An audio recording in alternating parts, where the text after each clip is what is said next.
Okay, आज हम BSSC का जो क्वेश्चन है टाइप नंबर 6 उसका कुछ क्वेश्चन बाकी है जो इस स्लाइड में देखिए आप। और देखिए देखिए ही नहीं, इसे क्या करें कि एक पेन और कॉपी पर इसे उतारें और फिर इसको प्रैक्टिस करें। ये पूछा हुआ क्वेश्चन है जो आपको हम दे रहे हैं, ठीक है। तो ठीक है दोस्तों, सवाल को देखते हैं और इसकी तरीका देखते हैं कैसे लगाया जाता है, कैसे ये क्वेश्चन लगता है इजी वे में। तो देखिए दिया हुआ है कि यदि 2 के power m plus 2n into 2 के पावर n डिवाइडेड बाई 2 के power m minus n equal to 16, तो n का मान ज्ञात करें। तो देखिए इसमें सिंपल सा है, आप क्या करेंगे कि 2 के पावर m प्लस 2n बड़ी खांसी सर्दी दोस्त हो गया है। आप फिर यहाँ 2 के पावर n का डिवाइडेड बाई 2 के power m minus n equal to 16। अब यहाँ क्या करते हैं कि ये आधार दोनों का बराबर है, तो घात को क्या कर लेंगे, जोड़ देंगे। तो क्या मिल जाएगा आपका 2 के power m plus 2n plus n divided by ये 2 के पावर m माइनस n को माइनस करा लो, तो माइनस के m माइनस के n इक्वल टू क्या हो जाएगा 16। अब तुम क्या करोगे, 2 के power m plus 3n minus m plus n, इसको काट दो इक्वल टू 16। अब आ जाइए आगे बढ़ जाइए, तो मिलेगा 2 के पावर आपका 4n इक्वल टू यहाँ 16 को कर लीजिए 2 के पावर 4। अब पावर आधार आधार इक्वल है तो पावरों का तुलना कर लीजिए, तो 4n equal to 4 cancel, n के पावर यहाँ 1 हो जाएगा। आइए आपका आंसर हो जाएगा, ठीक है। नेक्स्ट क्वेश्चन को देखते हैं मेरे दोस्त। ये क्वेश्चन क्या है, x का मान ज्ञात करें यदि 7 divided by x plus 3 into 3 minus 5 equal to 5। आप कुछ ना करें, आप सिर्फ इसे ऐसे करें 7 डिवाइडेड बाई x प्लस 3 जा 9, आइए माइनस में है, माइनस के 5 इक्वल टू 5। आप क्या करें, इन माइनस को इधर लेकर चले जाए।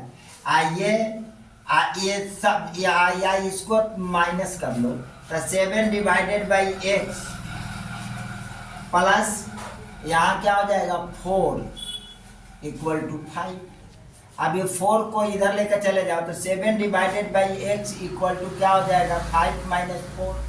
अब 7 divided by x equal to हो जाएगा यहाँ 1। अब कुछ नहीं करना है, 7 बाई x इक्वल टू 1 करना है, आर पार गुना करा लो मेरे दोस्त, तो हो जाएगा x बराबर 7। आइए तुम्हारा क्या मिल जाएगा, आंसर मिल जाएगा, ठीक है। फिर नेक्स्ट क्वेश्चन को देखते हैं हम, एकदम मजे मजे से पढ़िए और अच्छा लगे तो क्या करें, शेयर और सब्सक्राइब जरूर करें, ठीक है मेरे दोस्त। नेक्स्ट क्वेश्चन को देखते हैं, किसी परीक्षा में उत्तीर्ण करने के लिए दोनों को न्यूनतम 40 अंक प्राप्त करना था। दोनों को मतलब 2 छात्र थे और दोनों छात्रों को उत्तीर्ण करने के लिए 40 अंक प्राप्त करने थे, लेकिन प्राप्त किए, न्यूनतम 40 अंक प्राप्त करना चाहिए, उसे 120 अंक प्राप्त किए और 30 अंकों से अनुत्तीर्ण हो गया, मतलब 30 अंकों से वो क्या हो गए, फेल हो गए। तो पूर्णांक ज्ञात करें, पूर्णांक कितने। तो अब सिंपल सा बात है, 40 न्यूनतम 40 अंक प्राप्त करना था, तो प्राप्त कितना किया 120 अंक का, फेल कितना से हुआ 30 अंक से है। तो 30 प्लस 120 इक्वल टू 40 अंक, 40 यूनिट बराबर कितने का होगा 120 प्लस 30 का, तो 40% इक्वल टू हो जाएगा 150 का। क्या दिक्कत है। अब हम क्या करेंगे, इसका क्रॉस मल्टीपल करा देंगे, तो यहाँ पर क्या मिल जाएगा 150 गुने आपका 100 हो जाएगा और डिवाइडेड बाई 40, यही आपका आंसर शो करेगा। 0 से 0 आप 4 दूना 8, 2 दूना 4, 5 दूना 10, 75 दूना 150। अब इसको गुना करो, पूरा प्राप्तांक यही हो जाएगा 75 गुने 5, 5 पचे 25 के 5, 7 पचे 35, 36, 37। आइए आपका क्या हो जाएगा आंसर दोस्त, ठीक है मेरे भाई। नेक्स्ट क्वेश्चन को देखते हैं, बहुत झकास विधि है एकदम, देखो कितने कम समय में, एकदम मिनटों में, कम सेकंडों में होगा मेरे दोस्त एकदम। आप एग्जामिनेशन हॉल में कम से कम समय में मैथमेटिक्स को तो तोड़ दीजिएगा। 25 सवाल आप जोड़ लीजिए, उसमें 25 सवाल रहेगा, आपसे 10 से 15 मिनट काफ़ी है। मेरा मेथड से पढ़ते जाइए ना। देखिए नेक्स्ट क्वेश्चन को कह रहा है क्या कि एक्स और वाई दो अंक है जिनका अनुपात इतना के है, दो अंक है जिनका अनुपात ये है, उनका महत्तम समापवर्तक 10 है, तो उसका लघुत्तम समापवर्तक क्या होगा। तब बात कुछ नहीं करना है, इस टाइप की जब सवाल आए तो आपको सीधा सीधी ट्रिक लगा देना है, 2 गुने 3 गुने 10 एलसीएम निकल जाएगा आपका। 2 3 6 6 10 60, देखिए आपका उसमें 60 मिलेगा आंसर। ज़्यादा हल बल करने की जरूरत नहीं है, ज़्यादा हल बल कीजिएगा मेथड में जाइएगा फंस जाइएगा, टाइम लगेगा, फंसिएगा तो नहीं, टाइम लगेगा। टाइम लगने की जरूरत नहीं है। जब कह रहा है कि दो संख्याओं का अंक जिनके अनुपात 2:3 है, उनका महत्तम समापवर्तक 10 है, महत्तम समापवर्तक 10 है, महत्तम समापवर्तक का ये है, ये दोनों तीनों को गुना, लघुत्तम समापवर्तक का लघुत्तम हमेशा ज़्यादा होता है, महत्तम हमेशा कम होता है। तो आपको देखिए 3 से भी कट जाएगा, 2 से भी कट जाएगा, 10 से भी कट जाएगा, कट जाएगा। That's all. नेक्स्ट क्वेश्चन को देखते हैं हम लोग आगे। फिर क्वेश्चन है कि cos sin 60 degree cos 30 degree plus sin 30 degree और cos 60 डिग्री का मान ज्ञात करना है। ठीक है, ये टिर्गो से क्वेश्चन है, या तो फिर उसका मान जानते हो तो रख लो, या फिर नहीं जानते हो मान तो उसे क्या करो कि फॉर्मूला लगा दो। फार्मूला भी आपको आता होगा या आप जानते हैं, तो साइन ए इंटू कॉस बी या plus cos A into sine B. एक फार्मूला होता है मेरे दोस्त, साइन ए प्लस बी बराबर होगा साइन ए इंटू कॉस बी और plus cos A into sine B. तो देखिए इसको ए मान लिया, इसको बी मान लिया, इसको ए मान लिया, इसको बी मान लिया, तो ये आपका आ जाएगा कितना, साइन 60 प्लस 30 कितना हो जाएगा मेरे दोस्त, साइन 90, और साइन 90 के वैल्यू 1। ये आपका आंसर हो गया। ठीक है, नेक्स्ट क्वेश्चन को देखते हैं। ये क्या बोल रहा है, यहाँ क्वेश्चन मेरे दोस्त बार बार परीक्षा में देखने को मिलता है, यदि किसी वर्ग की भुजा दुगुना कर दिया जाए तो क्षेत्रफल में प्रतिशत वृद्धि कितना होगा। ये 90% लड़के गलत करके आते हैं। एक जानते हैं ट्रिक, ए बी वाला ट्रिक लगाते हैं जो उनसे गलत हो जाता है। ठीक है, देखिए क्या करेंगे इस क्वेश्चन में, इस क्वेश्चन पर ध्यान देंगे। कह रहा है क्या कि किसी वर्ग की भुजा दुगुना कर दिया जाए, मतलब 90% ये क्वेश्चन हर पेपर में पूछ ही देता है, ऐसा बात नहीं है, गलतियां भी बहुत सारे लड़के कर देते हैं। परीक्षा में ये बार बार ही क्वेश्चन को दोहरा दिया जाता है, ये आ जाता है, ये चीज मैंने कहने का अर्थ है। ठीक है मेरे दोस्त, तो देखो वर्ग की भुजा ले लो, वर्ग की भुजा ले लो तुम x, तो इसका क्षेत्रफल ले लिया x स्क्वायर, समझा रहा हूं मैं। दूसरी वर्ग की भुजा को दुगुना कर दिया गया, फिर वर्ग की भुजा को हमने ले लिया 2x, तो क्षेत्रफल क्या हो जाएगा 2x स्क्वायर यानी 4x। अब ये दोनों में देखते हैं कमियां कितने की आ रही है, 3x स्क्वायर की। तो प्रतिशत कमी या प्रतिशत वृद्धि, कमी या वृद्धि, प्रतिशत वृद्धि या कमी बराबर कितना है 3x स्क्वायर, ये वैल्यू, अब बटा में ये शुरू वाला वैल्यू x स्क्वायर गुने 100, यानी x स्क्वायर काट दो, इससे इसमें गुना कराओ, कितना हो जाएगा 3 गुने 100 बराबर 300। आइए आपका क्या मिलेगा आंसर। चलिए नेक्स्ट क्वेश्चन को देखते हैं मेरे दोस्त। एक आयत की लंबाई में 40% की वृद्धि की जाती है और चौड़ाई को किस प्रतिशत से कम किया जानता है, या किस प्रतिशत से कम किया जाना चाहिए ताकि क्षेत्रफल वही रहे। कह रहा है कि 40% की वृद्धि, वृद्धि वाला क्वेश्चन हमने बताया था कि किसी चीज में वृद्धि होता है, तो जैसे मेरे आय में 10% की वृद्धि हुआ, खपत में कितने % की कमी किया जाए कि उसका क्षेत्रफल में कोई वृद्धि ना हो। तो आप वृद्धि % निकालने के लिए कोई परिवर्तन ना हो तो आप क्या करेंगे 40 और बटा में 140 गुने 100, आप काट ले, इसे निकल जाएगा आपका 0 से 0, दो दूना 7 दूना 14, दो दूना के 4, ये कितना हो जाएगा आपका 2 इंटू 100 बराबर आ जाएगा आपका 200/7। आइए आपका मेरे दोस्त आंसर हो जाएगा। ठीक है ना, आगे देखते हैं क्वेश्चन।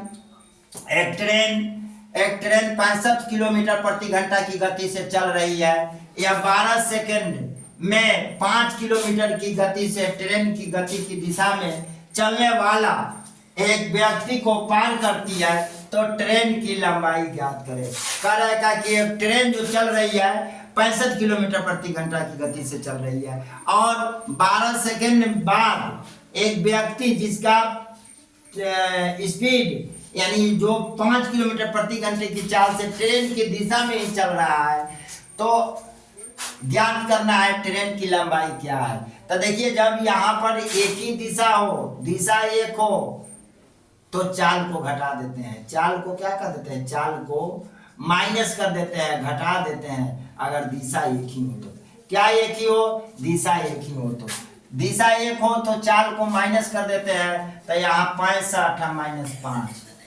आगुने इसको क्या चीज में किलोमीटर में आया तो मीटर प्रति सेकंड में बदल देंगे, तो यानी 5/18।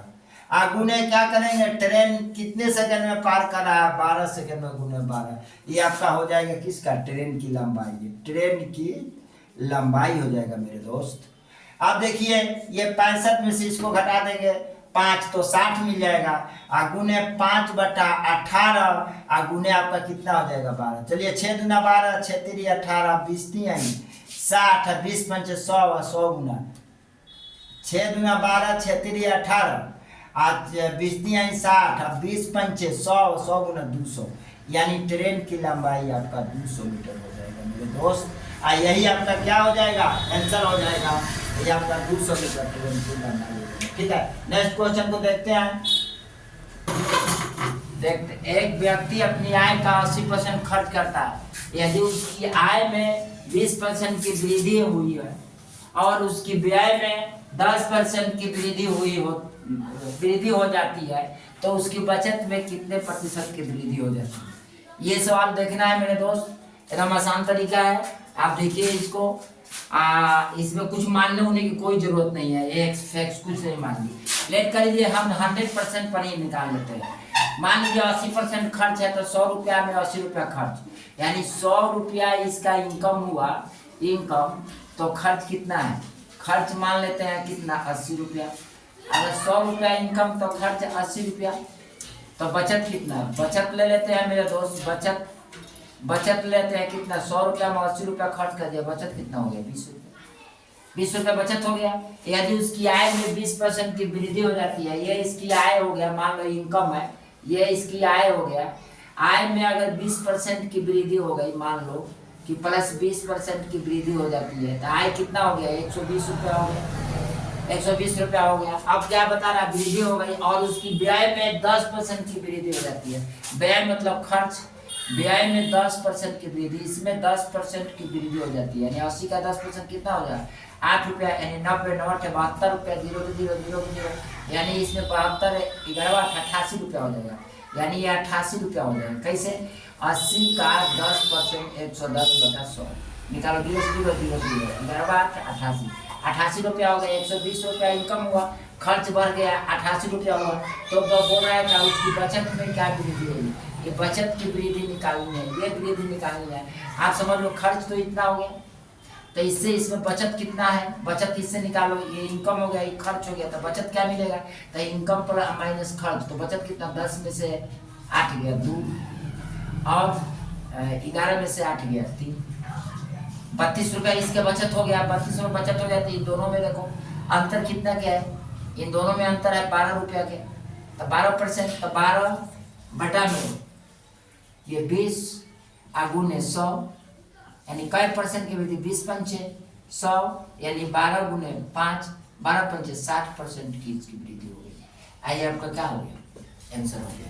नेक्स्ट क्वेश्चन को देखते हैं।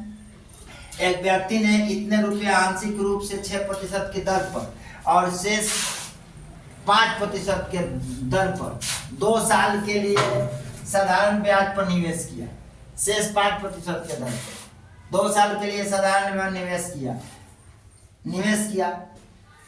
दोनों योजनाएं पर ब्याज बराबर है, दोनों योजनाओं पर ब्याज बराबर है, तो 6% वाले दर, मान लीजिए कि इतने भी आंशिक रूप से इतना रुपया 6% के दर पर, 6% पर कितने पैसे निवेश किए गए, तो 6% पर तो दे ही रहा है, 6% पर कितने रुपए, 17,600 रुपये आंशिक रूप से 6% प्रति वर्ष के दर पर और शेष 5% प्रति वर्ष के दर पर 2 साल के लिए क्या किया, साधारण ब्याज पर निवेश किया।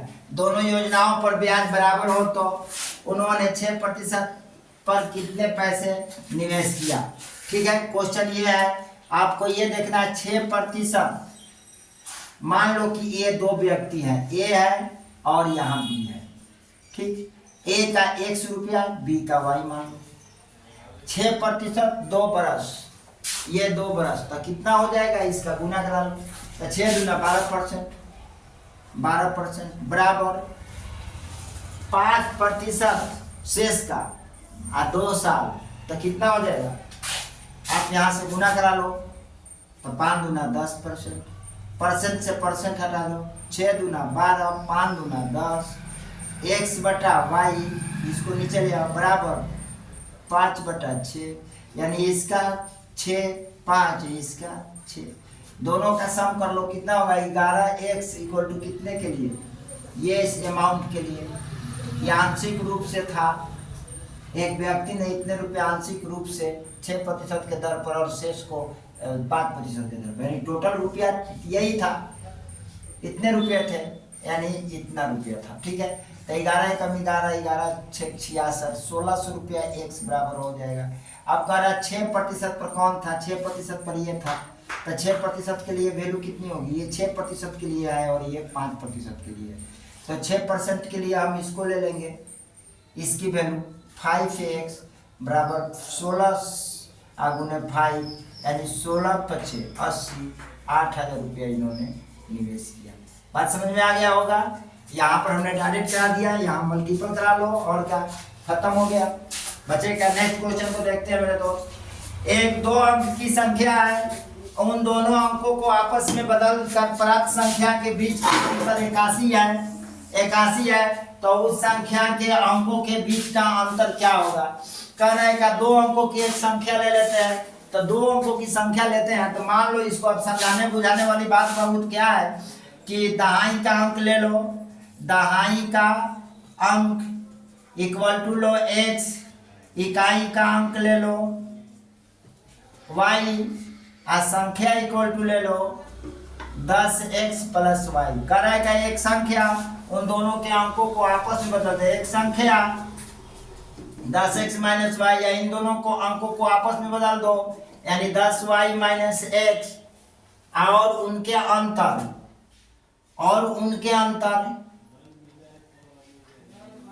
दो अंकों की एक संख्या और उनके अंकों का आपस में बदल दिया जाए। बदलने के बाद प्राप्त हुई संख्या, तो चलो बदल दिया, और उसका अंतर 81 है, तो पहले इसको बदल देने के बाद इनके अंतर निकालेंगे। तो इसका अंतर निकालो, तो 10x - के x, ये मेरा अंतर है, दोनों का संख्या का क्या है, सम ना हो जाएगा मेरे दोस्त, तो ये सम हो जाएगा, ये सम हो जाएगा, अंतर में इसको इधर करेंगे बराबर कितना हो जाएगा, 10y या माइनस के y, ये हो जाएगा 9x, ये हो जाएगा कितना 9y, आई दोनों में अंतर बोल रहा था, दोनों में अंतर कर दो बराबर कितना के 81 का। अब लिख लो 9x - 9y equal to 81, 9 common कर लो, x - y बराबर 81, काट दो, x - y का वैल्यू कितना आ जाएगा 9 है, यही तुम्हारा क्या हो जाएगा, आंसर हो जाएगा। ओके, ठीक है, नेक्स्ट क्वेश्चन को देखते हैं।